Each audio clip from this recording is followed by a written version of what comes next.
Timbalan Naib Chancellor Pendidikan dan Inovasi yang berusaha Lieutenant Colonel Profesor Madya Dr. Ustaz Haji Daud bin Haji Muhammad Saleh, Pengarah Pusat Islam UPNM, Barisan Pengurusan Tertinggi Universiti, Pegawai Kanan Universiti, Datuk-Datuk Profesor, Dr.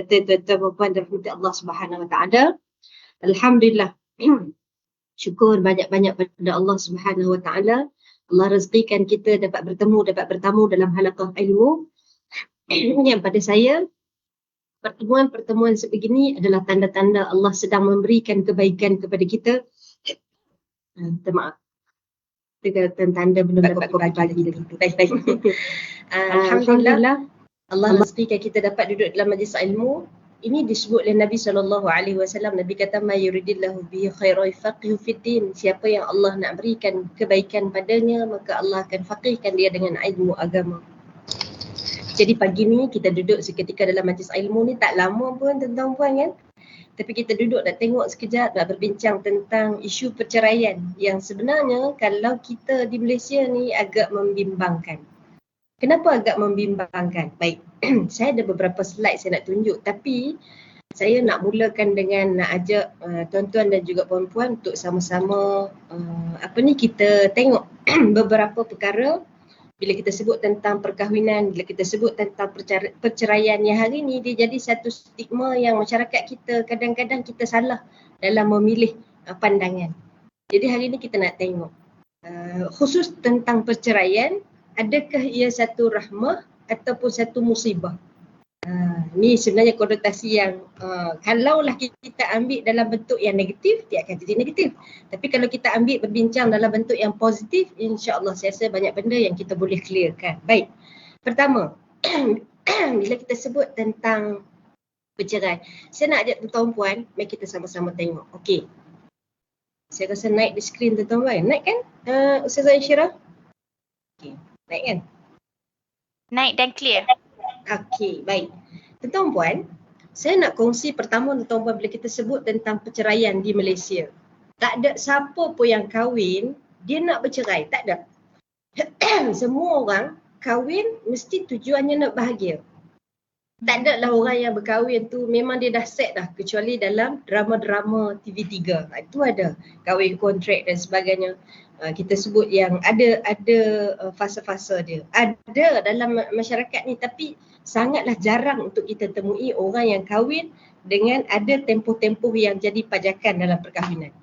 Jadi mari kita pergi kepada realiti. Sebenarnya bila kita sebut tentang perceraian ni, tuan-tuan puan, jadi orang yang kita kata duduk dalam institusi ilmu, tuan-tuan puan duduk di UPNM.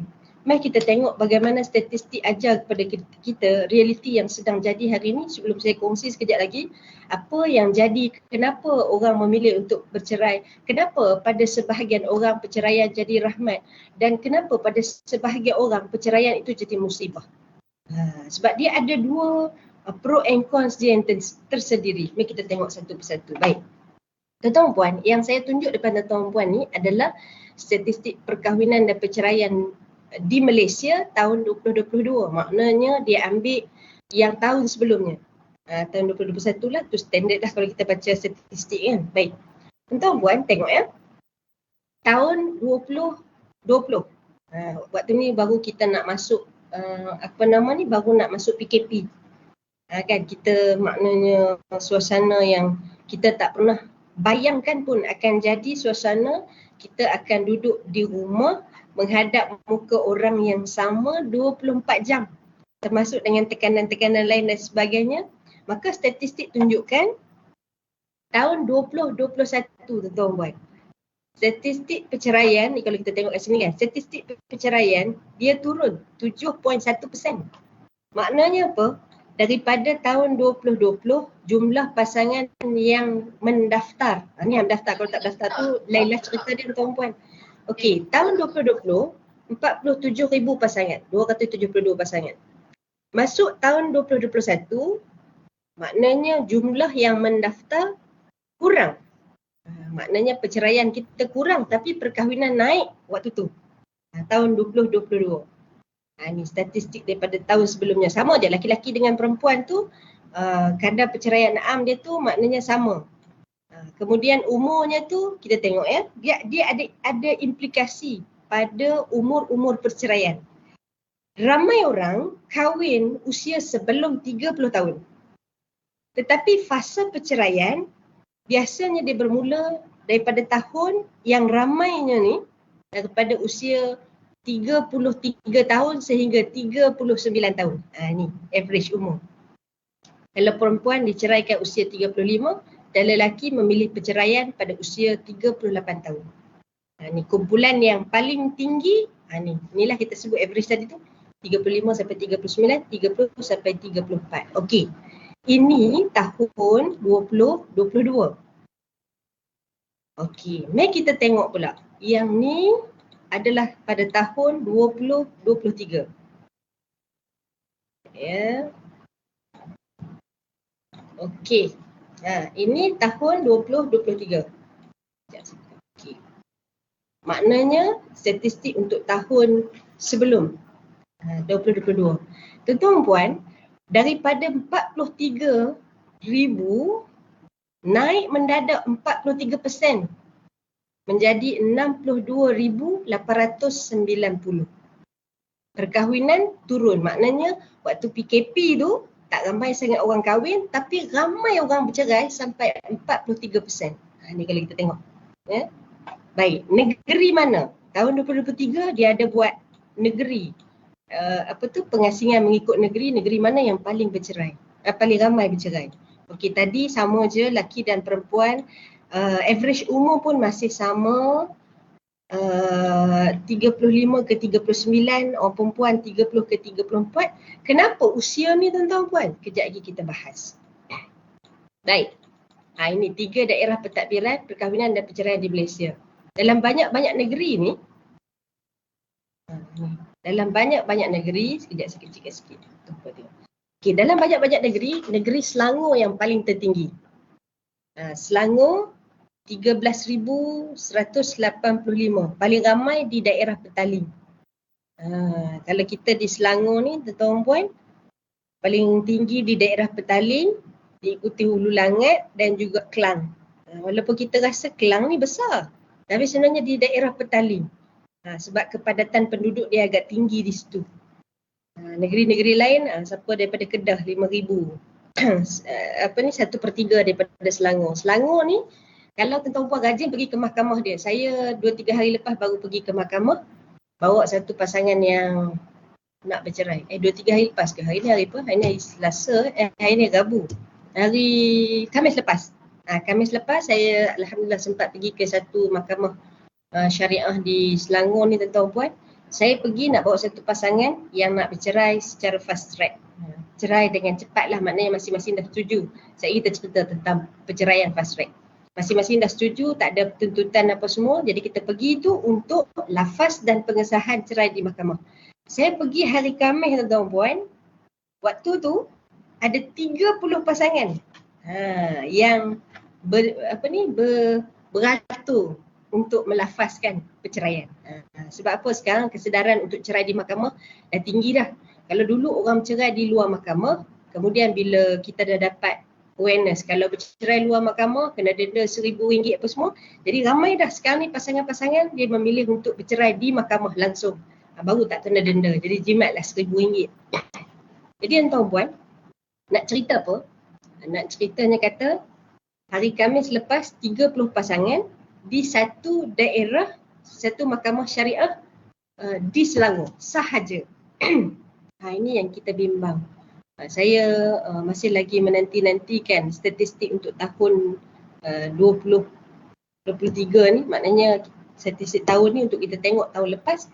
Sebab kita sangat bimbang hari ni tuan-tuan puan, dulu kita kata ramai orang bercerai kerana PKP. Duduk di rumah. Ini dapatan waktu PKP lah. Maknanya ramai orang duduk di rumah. Yang dulu kita ingat bila sibuk bekerja, bila PJJ, ramai orang pilih untuk bercerai. Tak. Rupanya bila duduk serumah, lebih ramai orang nak bercerai. Kenapa?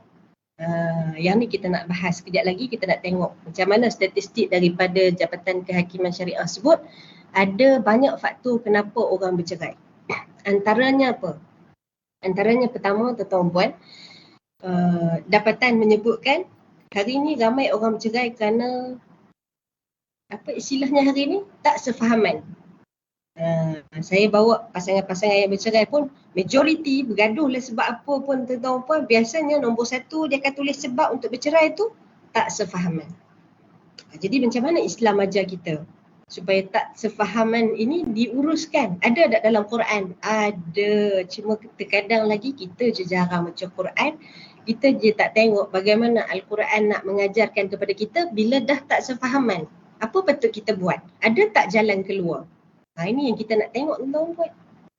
Sebab itu kalau kita belik Al-Quran tuan-tuan puan hari ni, banyak perkara-perkara yang kita sebut kesedarannya tinggi tapi tidak digabung jalinkan dengan kefahaman daripada Al-Quran. Ini kita takut. Ramai orang buat advokasi hari ni. Okey, kalau tak ada sefahaman dalam rumah tangga, bercerai.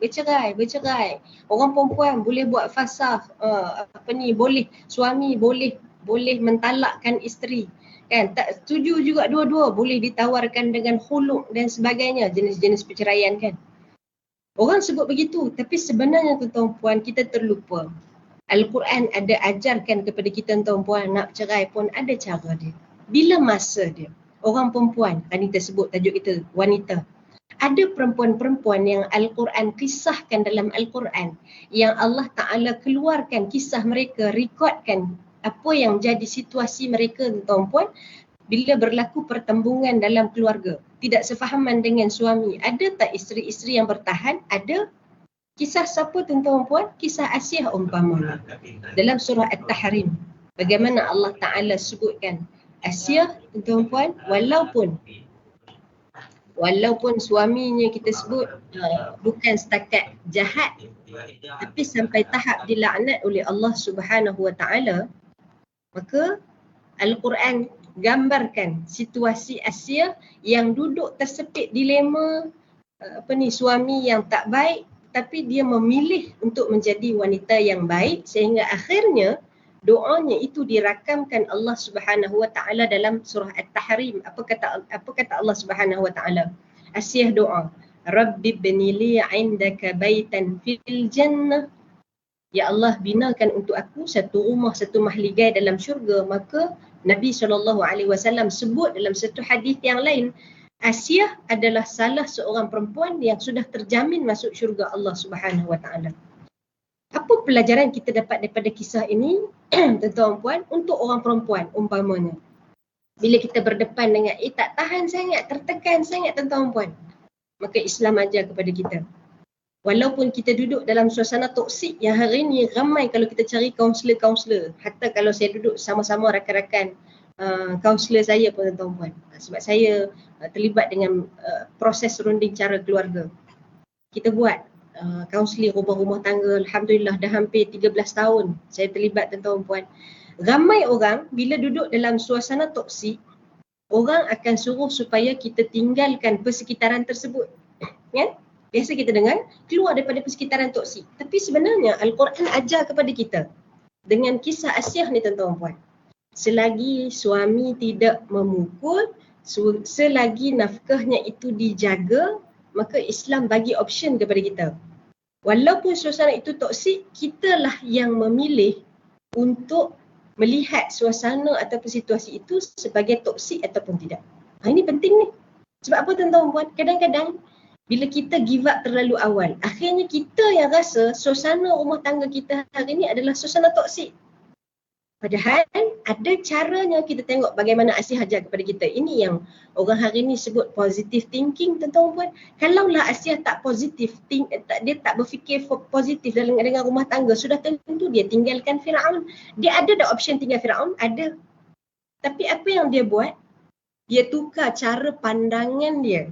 Duduk dengan walaupun suami yang mengaku Tuhan tuan-tuan puan, dia tahu ada sesuatu yang menjadi motivasi kepada dia untuk bertahan menjadi wanita isteri yang beriman dengan meletakkan syurga sebagai destinasi terakhir.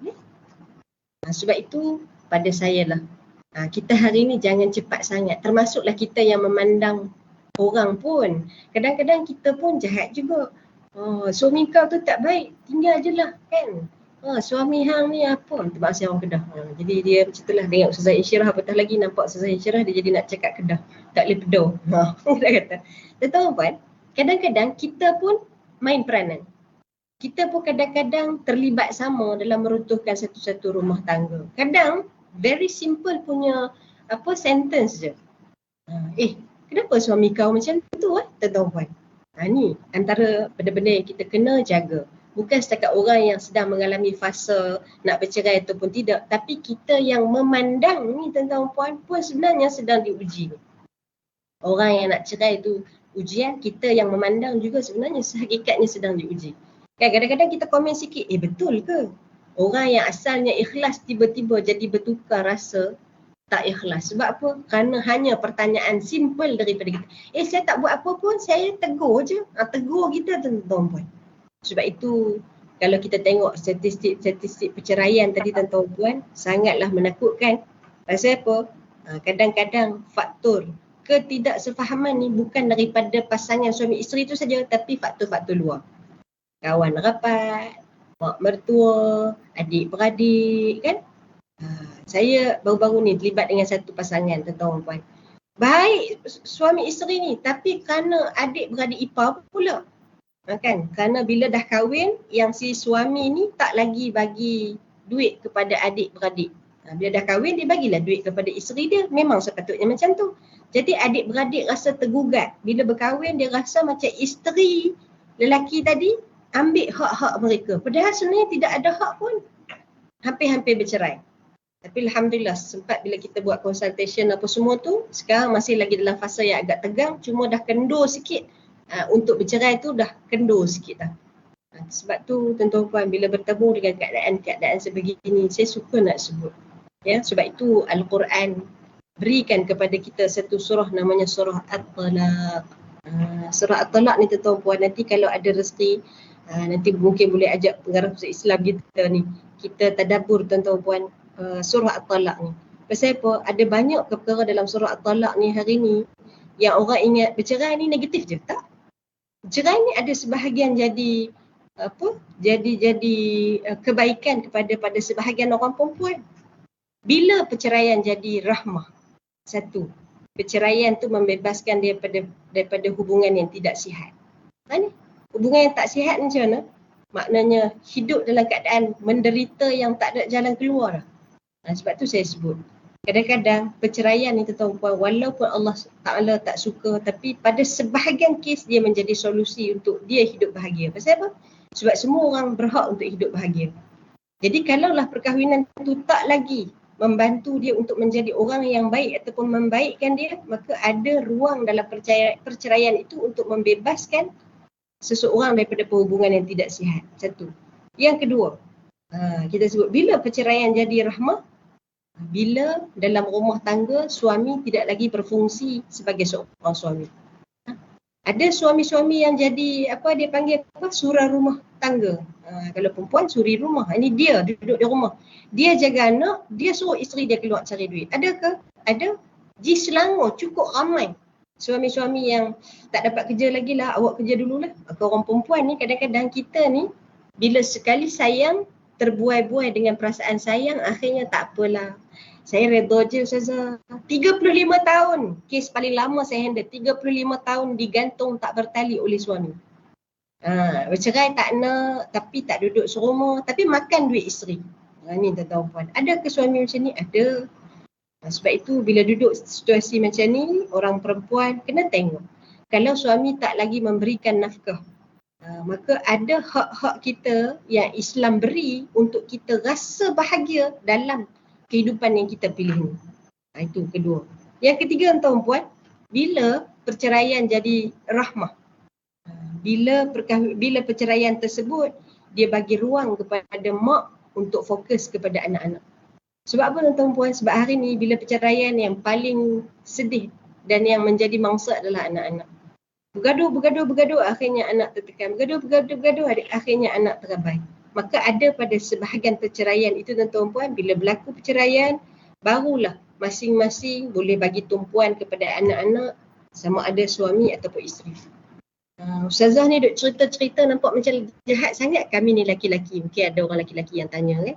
Tapi saya tengok macam ramai kita punya peserta ni perempuan kan. Baik, adakah laki-laki saja yang menyebabkan perceraian? Tak. No. Quran sebut apa tuan-tuan puan? Ni mari kita alih kepada Quran sikit sebelum kita tengok bagaimana perceraian jadi satu musibah. Baik. Quran ajar kepada kita tuan-tuan puan. Dalam kehidupan berumah tangga, Al-Quran gariskan ada 4 kategori suami isteri. Ni kita tengok, kita lelaki bini ni duduk tang mana tuan-tuan. Yang pertama, ada isteri yang menjadi ujian kepada suami. Pernah jumpa tak? Laki sikit punya baik, ya Allah. Tapi bini, ya Rabbana. Kan, kita pun takut nak sebut. Kan? Ada dalam Al-Quran Allah Ta'ala tunjukkan bagaimana Nabi Nuh tidak dapat menyelamatkan isteri dia sendiri yang terang-terangan menolak dakwah Nabi Nuh. Maka kisah mereka ini Al-Quran nukilkan dalam surah Al-Anbiya misalnya, dalam surah Nuh umpamanya. Allah Ta'ala ceritakan bagaimana ada sebahagian isteri-isteri yang dia jadi ujian kepada suami dia. Sebab itu perceraian hari ini bukan semua salah suami tak. Ada sebahagian isteri-isteri yang tak sabar kadang-kadang nak sangat ceraikan saya. Orang perempuan kan bila tang dia nak cerai dia tak fikir panjang lah. Dia cakap dulu fikir kemudian. Ceraikan saya. Akhirnya bila suami ceraikan barulah duduk jatuh tengadah. Tu kan. Sebab itu kita orang perempuan kena hati-hati. Orang perempuan ni kadang-kadang tuan-tuan kan dia bukan nak bercerai pun tapi berlaku lintasan yang secara tak sengaja terbawa-bawa dengan emosi akhirnya mulut dia laju je minta cerai. Sebab itu istimewa Islam ni hebat Allah Subhanahu Wa Taala ni jadikan kuasa perceraian, kuasa talak tu di tangan laki-laki. Kalaulah talak tu di tangan perempuan, tuan-tuan puan agak-agak apa jadi kita ni kan. Ya Allah. 5 minit sekali cerai, pakai hidup ni banyak cerai je lah. Tapi bila kuasa talaknya itu di tangan laki-laki, insya-Allah suami-suami kita ni kita sebut rasional, cara fikirnya lebih jelas. Sebab itu Allah Ta'ala memberikan hak dan kuasa talak itu di tangan laki-laki. Itu. Yang kedua tuan-tuan puan, kategori yang kedua, ada suami-suami yang dia menjadi ujian kepada isteri. Ini kisah siapa ni? Kisah kita sebut tadi Asyah dan juga Fir'aun. Tadi kita dah kupas panjang lah kan. Cuma saya kita nak tengok kalaulah duduk serumah dengan lelaki-lelaki yang toksik ni macam mana kita nak buat. Okey, baik. 2. Yang ketiga tuan-puan, kategori ada yang suami isteri dua-duanya berpaling daripada Allah Subhanahu Wa Taala. Ni kisah siapa tuan-puan? Kisah Abu Lahab dan juga isteri dia Ummu apa? Sayang pula bila kita online ni kan dia jadi rancangan ustazah tanya, ustazah lah jawab tuan-tuan kan. Ummu Jamil. Ada orang bila kita sebut Abu Lahab dia pun bantai Ummu Lahab. Tidaklah semuanya Abu Lahab. Ummu Lahab ada isteri yang namanya Ummu Jamil. Tuan-tuan puan, Ummu Jamil ni kisah dia kalau kita baca, dia bukan sekadar dia ni duk tolong suami dia supaya jatuh dakwah Nabi SAW, tapi dia ni juga satu sosok tubuh yang menjadi mertua yang suruh anak-anak dia menceraikan menantu-menantu dia. Ummu Jamil ni sebenarnya besan dengan Nabi SAW. Cuba buka kitab Ar-Rahiqul Makhtum. Dia besan dengan Nabi, 2 anak Nabi menikah dengan anak dia nama Utbah dan juga Utaibah. Bila dia tak suka sangat kepada Nabi SAW, dia suruh supaya Utbah dan juga Utaibah ceraikan anak Nabi. Antaranya Siti Ruqayyah. Tuan-tuan ni contoh-contoh mak mertua yang tidak baik. Itu ingat Quran ada semua cerita-cerita dia tuan-tuan. Mak mertua, menantu, anak, gadis, ibu angkat, ibu nyusu, ibu yang kerana melahirkan, semua ada dalam Quran. Itu hebat Al-Quran. Itu 3. Kan? Jadi balik ni tuan-tuan cuba tengok. Kita dengan suami kita duduk kategori mana tuan-tuan? 1, 2, 3 ataupun kita duduk di kategori yang keempat yang semua orang nak. Ada pasangan yang dia baik dan suami dia pun baik ataupun isteri dia pun baik. Ini kisah Nabi Ibrahim AS. Ada dalam banyak surah-surah Allah Ta'ala ceritakan tentang pasangan yang baik dan daripada 2 pasangan yang baik akhirnya lahir keturunan yang baik-baik. Sebab itu tuan-tuan kalau kita tengok subhanallah Al-Quran ajar kepada kita. Ada dah motivasi daripada Al-Quran pasangan yang baik-baik ada. Kisah siapa? Kisah Nabi Ibrahim. Sebab itu kalau kita tengok bagaimana Nabi Ibrahim ni tuan-tuan puan, sangatlah banyak ujian dalam kehidupan dia tu daripada sebelum dia berkahwin, dah berkahwin, ada isteri, tambah lagi isteri, ada anak, semuanya ujian.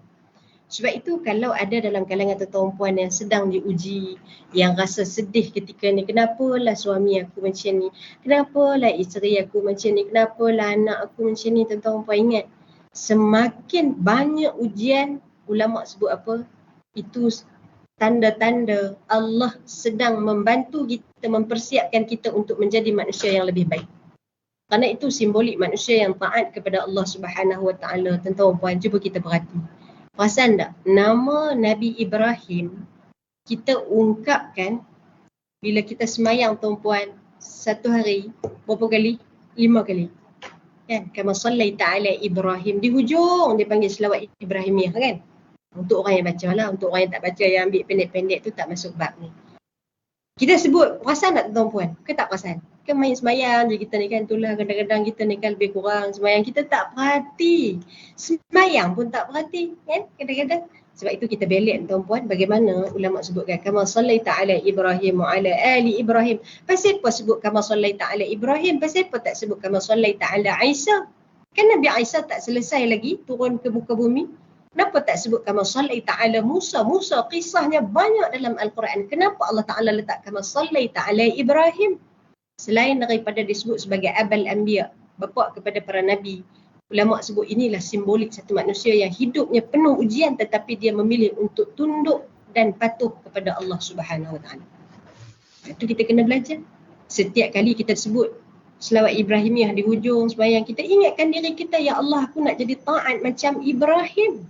Datang ujian apa pun tuan-tuan puan, dia tetap mengutamakan Allah. Ini yang kita nak. Sebab itu kalau kita nak membandingkan diri kita dengan Nabi Ibrahim ni tuan-tuan puan, memang jauh. Tapi boleh tak kita bergerak ke arah tu menjadi manusia yang positif? Boleh. Kan? Bila dia ada pilihan. Tengok Ibrahim, kisah Ibrahim ni ajar kepada kita, kalau kita belajar tadabbur daripada Al-Quran, dia ajar kepada kita tuan-tuan puan, banyak pilihan-pilihan yang dia buat dalam kehidupan ni adalah pilihan dengan dia ada rasa Tuhan dalam hidup dia dan dia rasa dia ni hamba kepada Allah Subhanahu Taala. Ini bila kita nak buat pilihan. Nak buat pilihan, cerai ke tak? Cerai ke tak? Tengok. Adakah pilihan bercerai itu menjadikan kita hamba Allah yang lebih baik, dan adakah bercerai itu menyebabkan hubungan kita dengan Allah Subhanahu Taala lebih baik? Ini antara benda-benda yang perlu dipertimbangkan. Sebab itu Nabi ajar kepada kita, ada solat-solat umpamanya yang namanya solat sunat istikharah. Kan, mandadima manistakhara, tidak rugi orang yang beristikharah.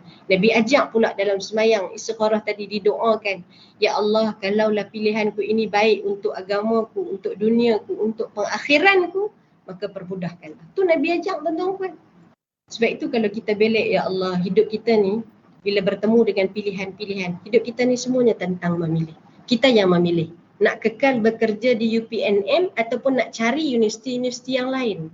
Kita yang memilih nak bekerja, masuk pukul 8.30 pagi, balik 5.30 petang, ataupun masuk pukul 8 pagi, balik pukul 5 petang. Kita yang memilih waktu kita bekerja, kita nak culas ataupun kita nak cari barakah dalam bekerja melalui betul-betul kita jaga timing-timing waktu kita bekerja. Sebab itu pilihan hidup kita ni tuan-tuan, ulama sebut bila hidup tentang memilih, pilihan kita hanya ada dua. Sama ada nak ataupun tak nak. Nak bercerai atau tak nak bercerai. Nak berkahwin atau tak nak berkahwin. Dia tak ada in between, tak ada. Pasal apa? Sebab akhirnya nanti pilihannya hanya tinggal nak masuk syurga ke nak masuk neraka. Tak ada in between. Nak pahala ke nak dosa. Itu pilihan akhir. Nak positif ke nak negatif. Kita nak pergi ke UPNN. Jalan jam juga pagi-pagi nak masuk. Kan, masuk ke dalam universiti tuan-puan. Kita yang memilih. Nak stres dengan tekanan jam ataupun kita melihat dia sebagai satu ruang. Oh, bila lebih jam maknanya kita lebih banyak peluang untuk baca Quran, lebih banyak peluang untuk berzikir, lebih banyak peluang untuk kita dengar lagu-lagu. Umpamanya orang suka dengar lagu, kita yang memilih. So we choose. Jadi kita sebut apa? Choose wisely. Pilihlah dengan pilihan yang membaikkan kita. Itu yang orang hari ini sebut apa? Positive thinking tu. Sebab itu pada saya, bila kita sebut tuan-tuan puan, ya, bagaimana Al-Quran beri panduan kepada kita daripada semayang, baca Quran dalam kehidupan sehari-harian kita ni tuan-puan, sebenarnya banyak panduan-panduan. Adakah Nabi pernah bercerai? Bila kita sebut ada, dalam Al-Quran ceritakan bagaimana isteri Nabi yang namanya Zainab, ya, asalnya adalah isteri kepada anak angkat Nabi, itu ada disebutkan dalam Al-Quran. Bila dah tak sefahaman, Quran kata Zaid, bila dah tak mau kepada Zainab ni, maka diceraikan. Maka ceraikan dengan cara yang baik, tu Quran sebut. Ini untuk suami-suami. Dah tak mau dah isteri kita, dah tak boleh dah. Sebab apa? Dia adalah sejarah perkahwinan Zaid ni. Pasal apa? Pasal asalnya tidak sekufu dan sebagainya. Akhirnya tak boleh pergi sangat dah. Maka Al-Quran kata jika dah tak boleh sangat, orang dah kata habis rank dah tu, maka diceraikan dengan perceraian yang baik, tuan-tuan. Bila dah cerai, tengok bagaimana Al-Quran nak hentikan stigma orang yang menjadi janda ni adalah perempuan-perempuan yang jahat. Apa Allah Ta'ala buat? Ini hikmah dia cukup besar, tuan-tuan. Bila dah bercerai Zaid dan juga Zainab, maka Allah Subhanahu Wa Ta'ala perintahkan supaya Nabi nikahi janda anak angkat dia. Waktu tu tuan-tuan, suasana jadi apa kita sebut apa? Orang memang mengatalah dekat Nabi. Tapi hikmahnya hari ni apa? Kita nak sebut tidak berdosa pun menjadi seorang janda. Bila perkahwinan dah tak lagi memberikan kerukunan dalam rumah tangga, berlaku perceraian, maka tidak salah pun menjadi seorang janda. Dia berhak untuk dinikahi lagi oleh orang-orang lain. Sebab itu kalau kita tengok, ya, kita jangan meletakkan persepsi janda. Dia ni nanti apa dia panggil orang hari ni? Pelakor. Kan? Apa dia panggil hari ni? Penyondol lah. Dulu dia panggil pelakor, hari ni orang panggil penyondol. Saya pun ya Allah, macam-macam istilah hari ni kita pun tak ada nak ligan. Saya baru-baru ni anak saya hantar mesej. Dia tulis, Mama, jom sex. Dia tulis. Jom S-E-X. Saya kata apa dia dah anak saya nak tulis ni bahasa budak-budak hari ni kan. Rupanya dia kata jom sekali. Tapi dia eja rikasan-rikasan lagu tu tuan-tuan. Saya baca menyerap darah. Pasal apa ni bahasa-bahasa anak-anak hari ni kadang-kadang. Lah kita yang dah tua rupanya kan. Tak ada nak ligan bahasa-bahasa anak-anak hari ni. Ni. Hari ni bahasa hari ni orang panggil apa? Penyondol. Tuan-tuan puan. Kita kalau bertemu dengan kes-kes penyondol ni lah. Pada saya lah, ya. Bukan pada saya lah. Kita kena beringat. Dunia hari ni, zaman Allah Ta'ala bayar cash. Kita tengok tu, kita belajar, ambil pelajaran. Janganlah ada anak-anak keturunan kita yang menjadi sebegitu. Doa dengan Allah Ta'ala. Sebab itu Nabi ajak pada kita. Bila tengok orang ditimpa musibah, doa untuk dia dan kita. Doa semoga Allah memberi kebaikan kepada dia dan doa semoga Allah menjauhi keturunan kita daripada terlibat dengan perkara-perkara macam tu. Siapa hari ni kalau tengok di Facebook tuan-tuan puan, tengoklah, saya tak mau sebutlah siapa yang tengah duk viral ni pasal penyondol-penyondol ni. Tapi kalau tengok di media sosial, ya Allah, orang bercakap seolah-olah dunia ni tak panjang lagi. Hari ni bukan kita yang jadi penyondol, tapi ingat anak-anak kita masih ada, cucu kita ada. Saya ingat anak tadi pokok dia tu, ni nampak dah belakang. Semangat tu agaknya kan. Tak apa, seronok duduk di universiti tempat kerja macam tu. Kita kalau orang perempuan lagi lah kan, kalau di tempat kerja ni banyak modal dia menyembang. Daripada kisah perceraian dia boleh jadi kahwin balik, kemudian dia jadi pasal anak, kemudian dia jadi pasal tema baju raya pun boleh. Tu orang perempuan special dia ni. Dia punya dalam otak dia tu kan, dia ada banyak box idea yang bila terbuka satu tuan-tuan, dia akan terbuka box yang lain. Dia tak macam orang lelaki.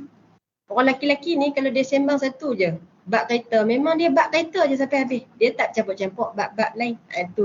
Itu beza antara cara fikir lelaki-lelaki dan juga perempuan.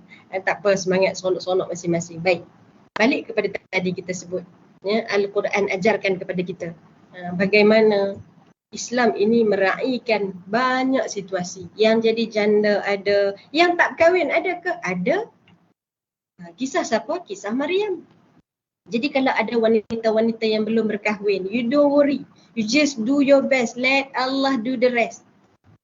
Yang tak berkahwin jangan bimbang. Sampai masa kalau Allah kata itu jodoh kita, Allah Ta'ala akan datang. Sebab jangan ingat, bahagia itu hanya melalui rumah tangga. Ada orang kata, saya tak bahagia, siapa tak kahwin. Dah kahwin, nanti tak ada anak, tak bahagia juga. Okay? Sebab itu jalan nak bahagia bukan hanya melalui bersuami, bukan hanya melalui ada anak, bukan hanya melalui rumah yang mewah. Tidak. Bahagia ni apa? Ulama sebut. Bahagia ni salamatus sadri, lapang dada. Dia berkahwin, berlapang dada walaupun suami dia, ya Allah, ya Tuhan, perangai dia tak boleh buat bincang. Saya baru ni datang satu pasangan jumpa saya. Isteri kata, ya Allah Ustazah, saya stres dengan suami saya. Biasalah orang perempuan kan kalau dia mengadu kan. Kita dengar tu pun kita takut. Dia duduk cerita, lepas tu dia marah saya. Ustazah tak boleh cakap apa lah, saya tak cakap apa lagi dengan saya kena marah. Biasalah tu orang perempuan. Kalau dia marah dekat anak dia dengan laki-laki dia, apa kena marah sekali. Belum lagi kalau orang datang hantar grab tu kan. Letak makanan rata-rata dengan grab pun kena marah sekali orang perempuan. Biasalah tu kan. Ni kita sebut. Dia marah tuan-tuan. Masa tanya apa siapa yang marah sangat ni. Dia kata suami saya tak faham saya. Perempuan kan. Jadi dia kata suami saya tak faham. Saya kata apa yang tak fahamnya? Cuba cerita. Jauh. Dia kono sebelum nak boleh dapat point dia. Akhirnya dia kata apa? Suami dia tak faham dia. Pasal apa? Dah lama kahwin tuan-tuan puan. Dia suruh supaya suami dia buat sama macam yang dia buat. Itu kehendak dia. Apa benda yang suami dia tak buat tuan-puan? Benda yang sangat simple. Saya bila dengar nak teriak kan nak gelak. Suami dia ada satu tabiat. Bila dah selesai pagi kan, semayang subuh apa semua, dia tinggal bulatan kain pelekat dia tepi kepala katil tu. Nanti balik maghrib sekarang, bulatan kasih sayang kain pelekat tu dia masuk balik. Jadi dia rasa stres. Tu kan? Dia rasa stres. Pasal apalah tak boleh nak angkat sidai. Orang laki-laki ni, puan-puan, saya suka nak sebut kat sini. Ni di depan hampir 94 orang yang ada ni. Termasuklah diri saya sendiri. Puan-puan, orang laki-laki ni cara fikir dia tak sama dengan orang perempuan. Orang laki-laki ni dia berfikir dengan cara objektif. Serta bila kita punya TNC kita laki-laki ni dia management by objektif. Dia drive dengan objektif. Dia tak sama dengan orang perempuan. Cara fikir orang laki-laki ni dia very objektif. Objektif dia apa? Dia bukan laluan utama pun, kain pelekat dia tadi kan. Tapi kepala katil dia tak ganggu laluan orang, tak kacau orang dalam bilik dia saja. Itu kan dia very objektif. Tapi kalau orang perempuan ni dia tak sama. Kita ni subjektif. Subjektif ni apa? Dia boleh berubah. 1 dan 2, 2 dan 3, 3 dan 4 ataupun ke semua di atas pun boleh jadi. Itu cara fikir orang perempuan. Sebab itu bila bertembung begini yang Quran sebut khuliqal insanu dha'ifa, manusia ini dicipta dengan macam-macam kekurangan. Kita banyak kurang. Suami kita pun banyak kurang. Bila kita boleh berlapang dada menerima kekurangan, maka dia takkan jadi satu masalah bila diuruskan dengan baik. Bagaimana nak diuruskan dengan baik? Ni berkomunikasi. Faktor kedua yang orang sebut kenapa ramai orang bercerai selain daripada ketidaksefahaman, yang kedua kerana faktor komunikasi.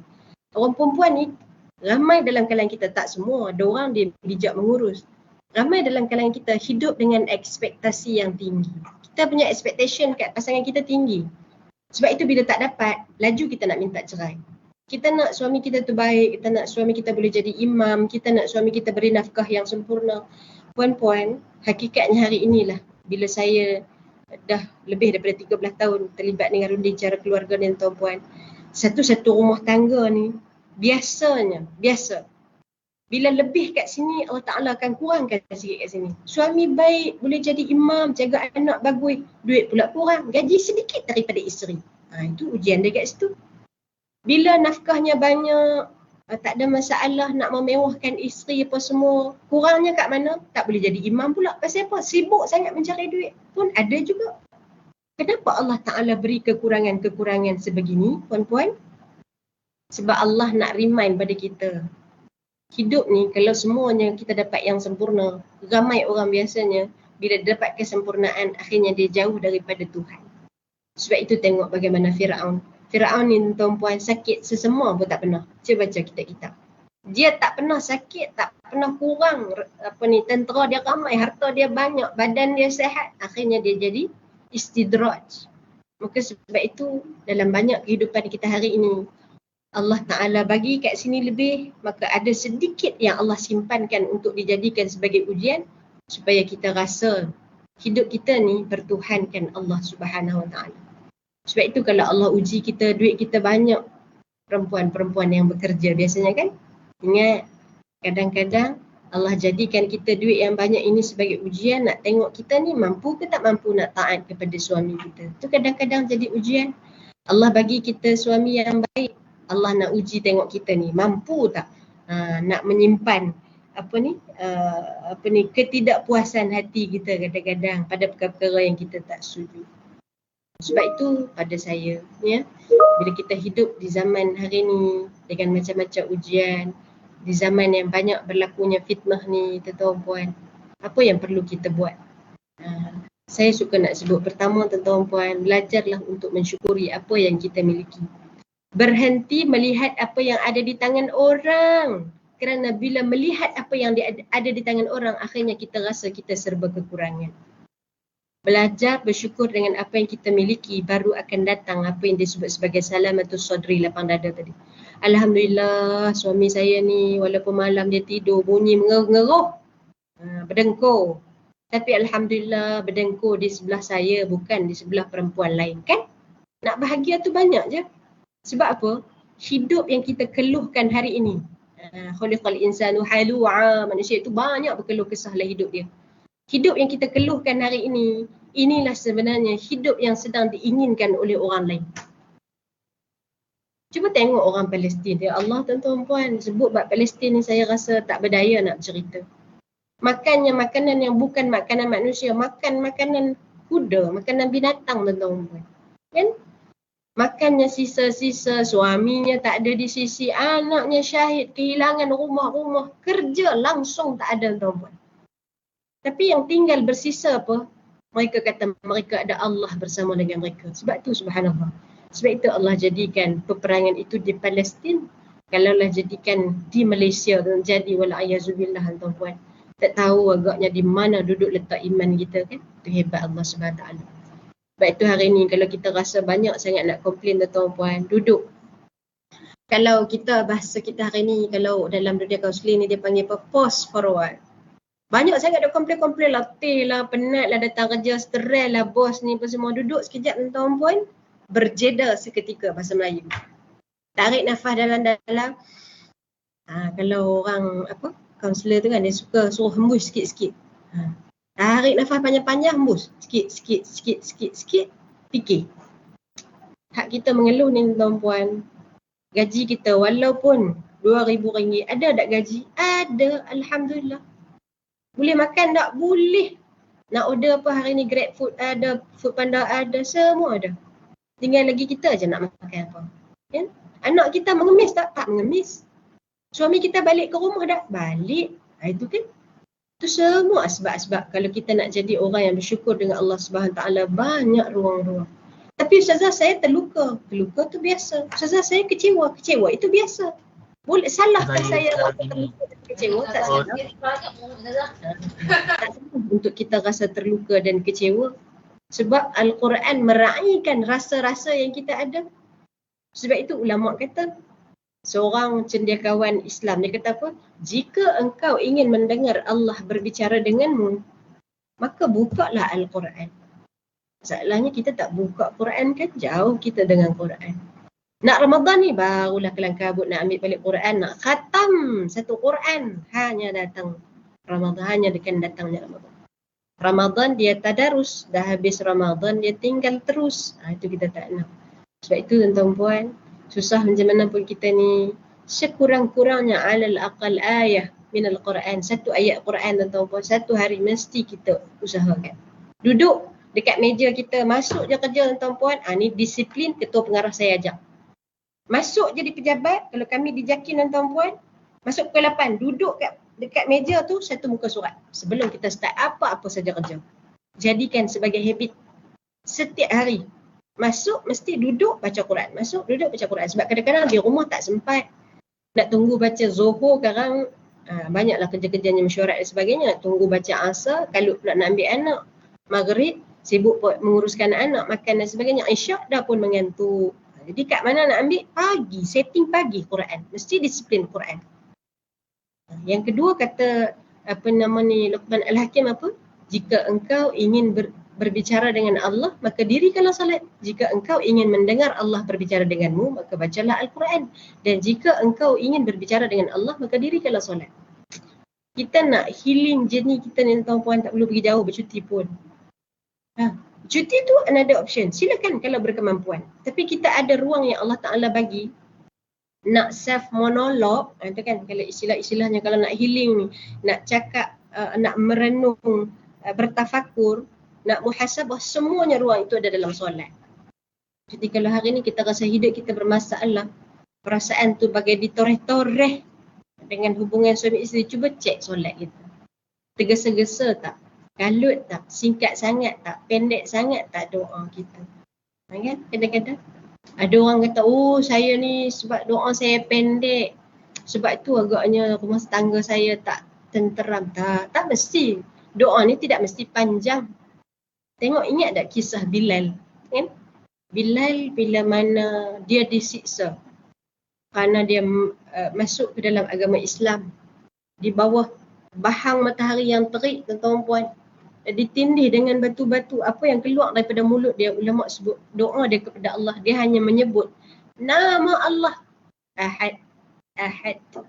Dia hanya sebut pendek ya tuan-tuan, tapi kualiti doa yang dia sebut, yang dia ungkapkan kepada Allah Subhanahu Wa Taala, akhirnya Allah menggerakkan hati Sayyidina Abu Bakar, mai tolong bebaskan, merdekakan Bilal daripada menjadi seorang hamba. Dia tak baca doa yang panjang, tapi kualiti doa yang dibacakan. Sebab itu kadang-kadang kita hari ni, kerja kita memang sibuk. Memang tak habis kerja kita kan tuan-puan. Tapi kalau kita kejar kerja kita sampai bila? Mati kita tuan-puan, 24 jam pejabat kita akan gantikan posisi kita dengan orang yang lain.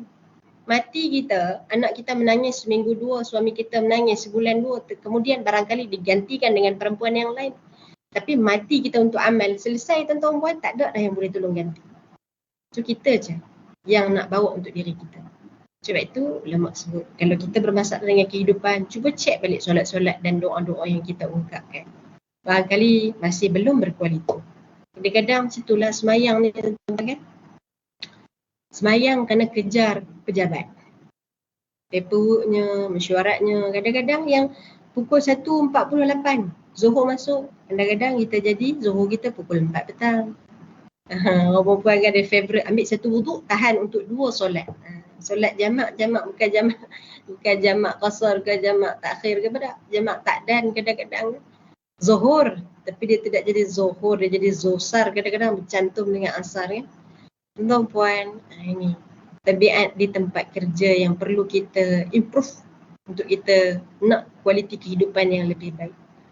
Kita kejar sangat tuan-puan, kita sebut kan, kerja kita ni nak ke mana kita? Harta yang kita himpunkan, duit yang kita kumpulkan tuan-puan, sampai masa apa kata Nabi SAW, mati kita tuan-puan, 3 perkara akan ikut.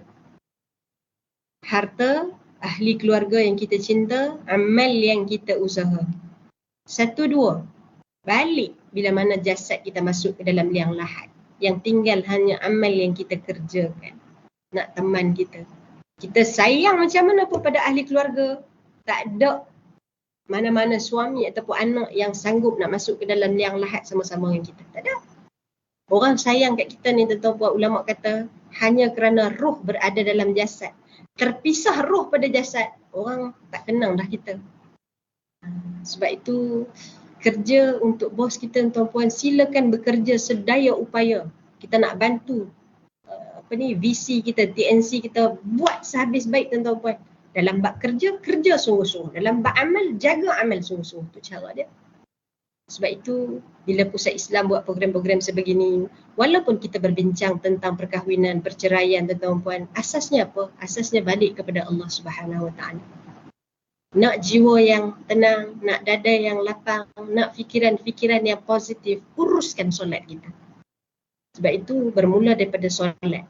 Kalau nak baik kehidupan kita tuan-puan, ulama sebut apa? Nak baikkan masyarakat, bermula dengan baiknya keluarga.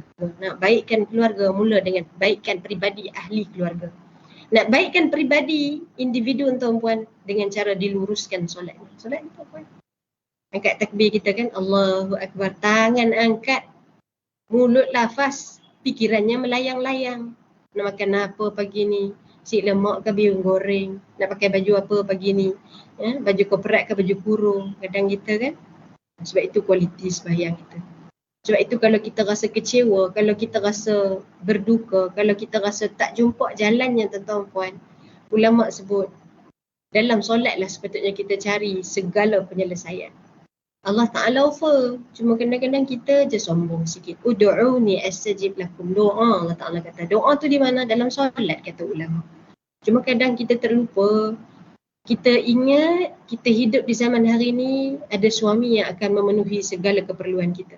Kita ingat dengan kita memiliki anak, diberikan pendidikan yang terbaik, diberikan makanan yang paling berkhasiat, kita ingat anak yang akan menjaga kita. Tuan-puan, no? Tidak ada jaminan suami akan bertahan. Tidak ada jaminan suami tidak akan curang. Tidak ada jaminan anak-anak akan terus memilih kita. Tak ada jaminan. Saya bila saya uruskan perkahwinan, perceraian, rujuk 10 orang ni tuan-tuan puan. Saya juga menguruskan jenazah-jenazah orang yang meninggal dunia tuan-tuan puan. Banyak dah. Yang bila hidup dia orang sayang tapi mati seorang-seorang tak ada siapa nak uruskan. Orang hanya memandang dari kejauhan. Anak tengok dari sebalik pintu. Saya panggil, jomlah uruskan jenazah mak. Tak apalah ustazah, kami takut badi mayat. Kadang rasa geram juga dalam hati. Memang badi mayat, mayat siapa? Gitu kan? Kadang-kadang hidup waktu hayat hidup, mak mandikan jenazah anak. Tapi bila mati mak, belum tentu anak nak menguruskan jenazah mak. Belum tentu. Kasih kita kepada suami, sayang kita kepada suami, cinta kita kepada suami, kita bagi segala-gala tuan-tuan puan, itu bukan penentu dia akan terus setia dengan kita. Sebab itu hidup jangan bergantung dengan manusia. Hidup biar ada rasa bertuhankan Allah Subhanahu Wa Taala. Hidup bergantung dengan manusia, manusia tak balas balik tuan-tuan puan, kita akan kecewa. Tapi bila hidup dengan ada rasa Allah bersama-sama dengan kita, tak ada hati yang akan tenang, melainkan Allah lah yang memberikan kesembuhan pada kesakitan-kesakitan yang kita rasakan. It's okay untuk kita rasa sedih tak apa. Luahkan pada Allah SWT. Jalannya di mana? Solat. Jaranglah orang yang menangis dalam semayang ni kerana bahagia dengan hidup dia. Jarang kan? Ramai orang menangis ni bila dia rasa terluka, sedih. Kenapa suami aku buat macam ni? Kenapa anak-anak jadi begini? Kenapa bos macam ni? Nangis kita dalam semayang tuan-puan. Dia bertanya, bila kali terakhir kita menangis? Bila mana Allah bagi sebanyak-banyak nikmat pada kita. Allah bagi usia kita 35 tahun. Sihat kita 35 tahun. Tapi hari ni baru kita sakit, kita sudah mengeluh kepada Allah SWT. Kan? Allah bagi kita 24 jam masa yang lapang. Tapi bila kita sibuk, hanya pada jam-jam yang tertentu, mulut kita laju je mengaduh, mengeluh. Sibuk tu hari ni tak sempat. Ya? Allah bagi kita banyak nikmat, tapi dalam banyak-banyak nikmat itu kita memilih untuk melihat kekurangan sebagai benda untuk dikeluhkan. Barangkali hati kita belum terisi lagi dengan cinta kita kepada Allah SWT.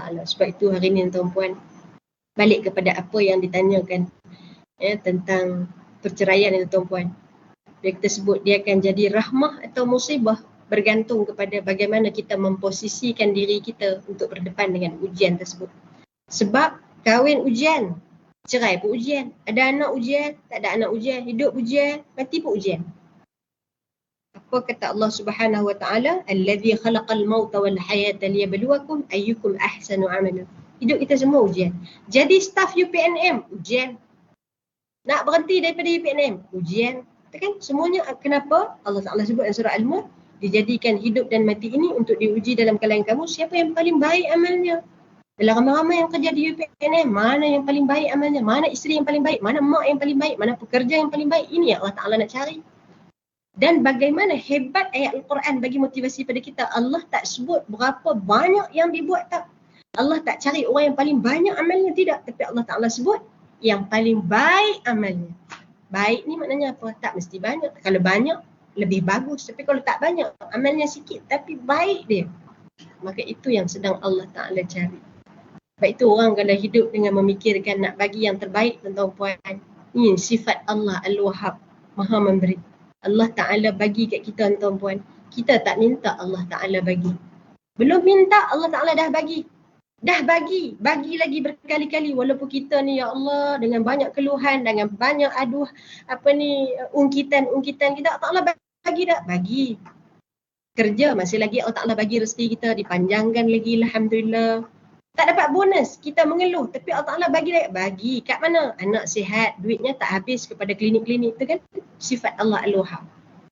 Belum diminta, sudah diberi. Dah diminta, dah diberi. Diberi lagi berkali-kali. Dan beri, Allah tak harap walau sebarang balasan. Allah tak minta kat kita. Allah tak perlukan pun sedikit pun terima kasih daripada kita. Kita kalau kita bagi, kita nakkan balasan kan. Kita bekerja, kita nakkan gaji, kita cinta kepada suami kita, kita nakkan supaya dia membalas yang sama. Tapi Allah Ta'ala dengan sifat Al-Wahhab ajar pada kita beri tanpa sebarang pengharapan balasan. Kita bagi kerja yang terbaik, kerja kadang-kadang lebih masa, kita tak claim pun. Pasal apa? Sebab kita tahu Allah Ta'ala akan bagi bayaran, apa kita sebut apa, ganjaran atas kebaikan-kebaikan yang kita berikan. Maka sebab itu, hidup ini semuanya adalah tentang memilih apa yang kita nak berikan. Kalau kita pilih nak beri yang baik-baik tuan-tuan puan, pilihannya ada di tangan kita. Tapi kalau kita tak nak, tidak ada lagi orang yang dapat menasihati. Ustaz Islam buatlah program berkali-kali pun, tapi kalau kita yang degil tak nak memilih tuan-tuan puan, tak ada orang yang boleh bantu. Sebab itu ulama sebut sebaik-baik penasihat ni siapa? We ourselves. Kitalah yang menasihat.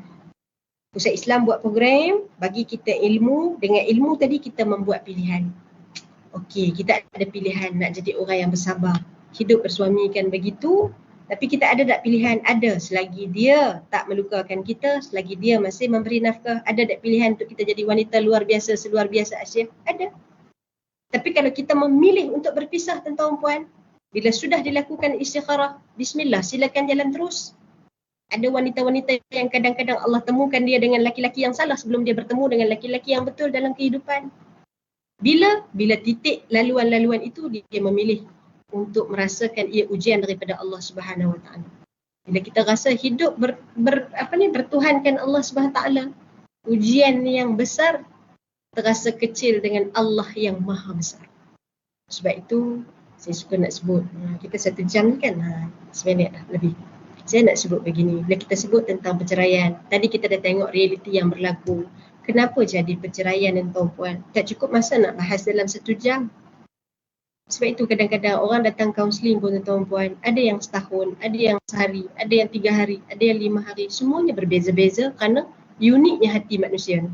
Ada orang hati dia dekat dengan Tuhan. Tapi nak jumpa titik penyelesaian tu kadang-kadang dia kena ada orang-orang yang bantu. Jadi saya nak sebut apa tuan-puan, bagi yang sedang bermasalah dengan pasangan, jangan malu nak dapatkan bantuan.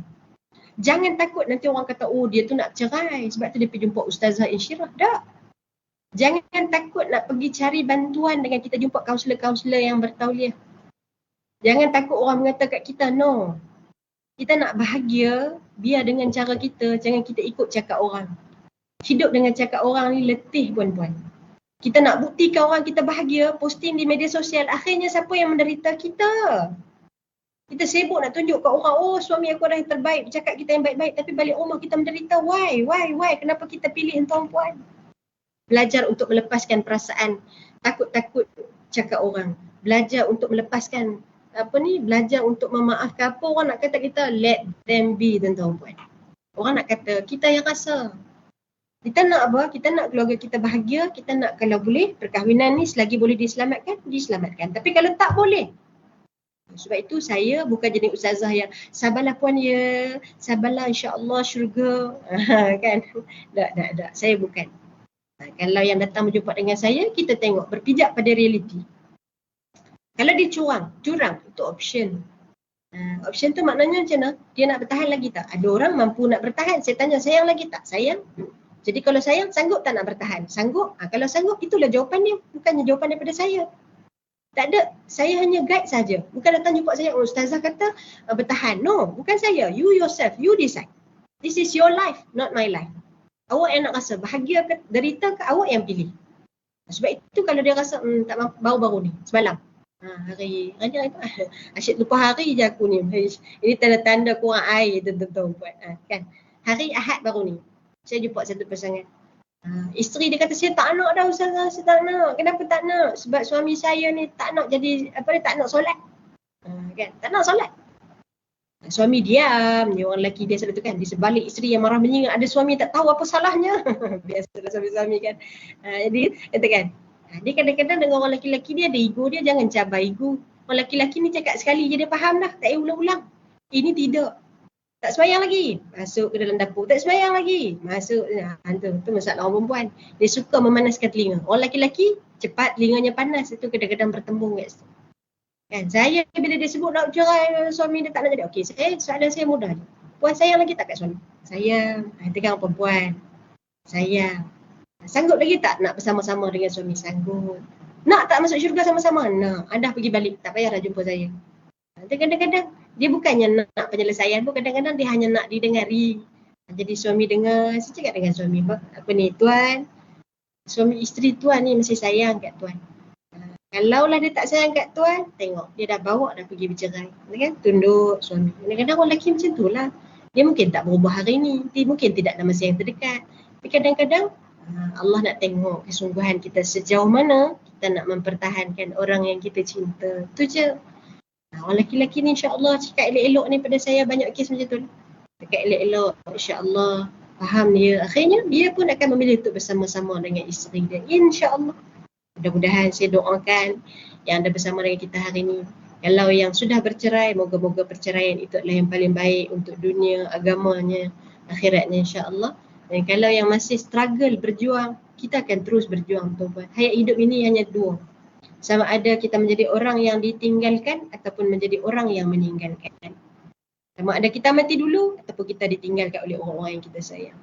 Maka sisa hayat yang berbaki yang tak lama ni tuan-tuan puan, pilihlah untuk menjadi orang yang berlapang dada dengan apa yang Allah Ta'ala beri. Mudah-mudahan dengan pilihan yang kita buat ini, Allah Ta'ala memberkati seluruh kehidupan kita insya-Allah, termasuklah ikhtiar yang hari ini tuan-tuan buat datang dalam majlis ilmu walaupun kesibukan yang tak berkesudahan. Kerja banyak lagi tak berhenti Syirah kan? Banyak lagi kerja-kerja tak selesai. Kita datang juga dalam majlis ilmu sekejap, seketika untuk kita meluruskan cara berfikiran kita. Ingat, jaga solat, jaga Quran, balik kepada asal bagaimana Islam ajarkan kepada kita insya-Allah. Perceraian itu, kitalah yang melihat ia sebagai rahmat atau musibah. Kalau kita melihat ia sebagai kebaikan, maka yang baik-baiklah datang. Apa kata Allah Subhanahu Wa Taala? Ana 'inda dhanni 'abdi bi. Allah Taala ni bergerak mengikut apa yang kita fikirkan. Kalau baik, baiklah. Kalau tak baik, itu juga pilihan yang kita pilih dalam kehidupan ini.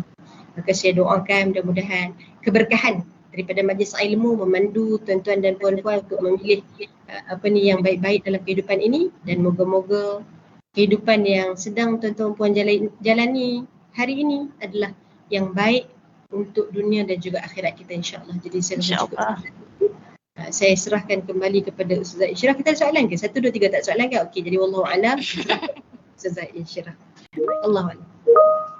Bencana jika tidak pandai menjaga, tetapi bahagia jika betul caranya. Sesungguhnya wanita itu seperti bengkoknya tulang rusuk, patah jika terkasar, terus membengkok jika dibiar. Majlis mengucapkan jutaan terima kasih atas kupasan ceramah sebentar tadi.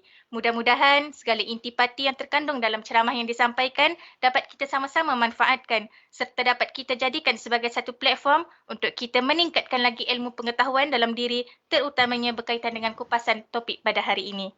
Untuk itu, sebagai tanda kenang-kenangan, saya menjemput Yang Berbahagia Datuk, penceramah jemputan serta seluruh hadirin untuk sama-sama kita mengambil gambar sebagai tanda kenang-kenangan. Dipersilakan. Silakan semua untuk buka kamera.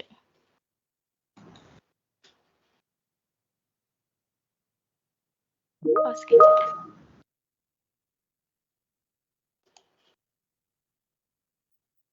Okay, dah ready? Smile. 1, 2, 3.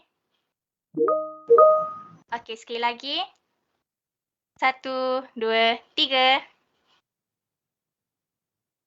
Okey. Dengan berakhirnya sesi fotografi sebentar tadi, maka berakhirlah program kita yang diadakan pada kali ini. Majlis sekali lagi merakamkan ucapan penghargaan dan terima kasih kepada Yang Berbahagia Datuk, barisan pengurusan tertinggi serta penceramah jemputan pada kali ini atas kesudian meluangkan masa serta hadir bagi menjayakan program yang diadakan pada kali ini.